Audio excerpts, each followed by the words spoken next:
Good morning friends.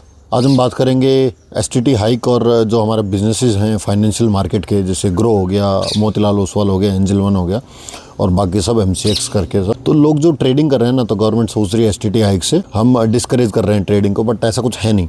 उनको पैसा चाहिए and they are just asking for it. STT increase कर दिया, मतलब लोगों के लिए तो जो 1 लोट लेके 2 लोट लेके अभी ट्रेड करने आ रहे हैं उनके लिए जुआ है ना ये। उन्होंने तो अफीम चाट रखी है कि 1 लोट लेके 2 लोट लेके, उनका तो सपना है ना हीरो टू जीरो का। और तो वही है।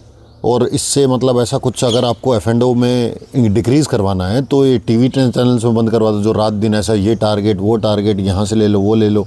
So they are not discouraging it. ऐसा इसके चक्कर में ऐसा पूरा लिक्विडिटी मर जाएगा मार्केट का। बस वही है, एसटीटी हाइक से मेरे को लगता नहीं कि ऐसा कुछ होगा कि इनका बिजनेस ठप हो जाएगा। जैसे कल मार्केट गिर रही थी, पूरा ये ग्रो, एंजल वन और ये मोतीलाल ओसवाल, इनका बिजनेस पे ऐसा कुछ फ़र्क पड़ेगा नहीं, क्योंकि एसटीटी हाइक मतलब जो लोग आए जुआ करने के लिए हैं, फ़र्क पड़ता है कि उनको 30-40 रुपये से।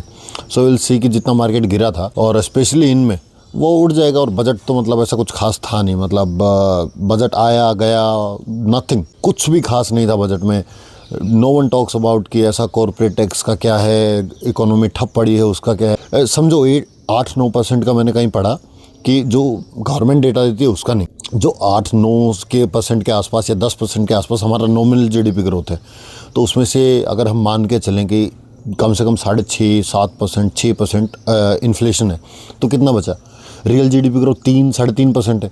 तो जो गवर्नमेंट बता रही है 7.5% के जीडीपी ग्रोथ में चाइना जैसा हो जाता है देश, ठीक है। सो इट्स नॉट कि ऐसा बहुत कुछ खास कर दिया है। बजट वो जीरो, मतलब मैं पिछले 3-4 साल से तो बजट पढ़ ही रहा हूँ, तो मतलब अब तक का सबसे ख़राब यही था। और बस यही है एंड बिट ऑफ डिसअपॉइंटेड। और ऐसा नहीं है कि हम स्टॉक मार्केट वालों को ही ये चाहिए कि बढ़िया बजट हो, मतलब देश के हित में भी तो बजट हो ना। मतलब ऐसा कुछ हो कि आप इकोनॉमी को पुशअप कर रहे हो, और वह भी आखिरी चांस था लगभग। 2027 में अभी यूपी इलेक्शन आ जाएगा, 2028 आपका इलेक्शन से पहले वाला साल है। सो गवर्नमेंट विल फोकस कि ऐसा हमको इलेक्शन जीतना है, so they will not do anything for the next 2 years. और मेरे का ये लास्ट चांस था।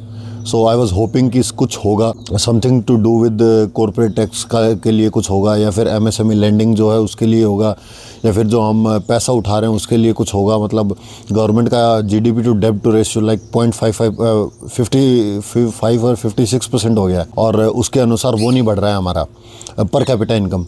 सो जो हमारा जो इंटरेस्ट रेट है ना, वो पूरा हमारा बजट का 26% के आसपास है। सो मुझे नहीं पता है कहाँ जा रहा है कहाँ नहीं जा रहा है। So everything is going in the negative direction. अब इसका मतलब ये भी नहीं है कि अपना पैसा निकाल के भाग जाओ, ठीक है। पैसा बनेगा, मार्केट में बनेगा, but the conditions are very low. और मैं भी सोच ही रहा था कि मतलब अब क्या वीडियो बनाए इसके ऊपर, क्या मतलब बोलें, ठीक है, कोई समझेगा नहीं समझेगा, and that's it, and thank you guys.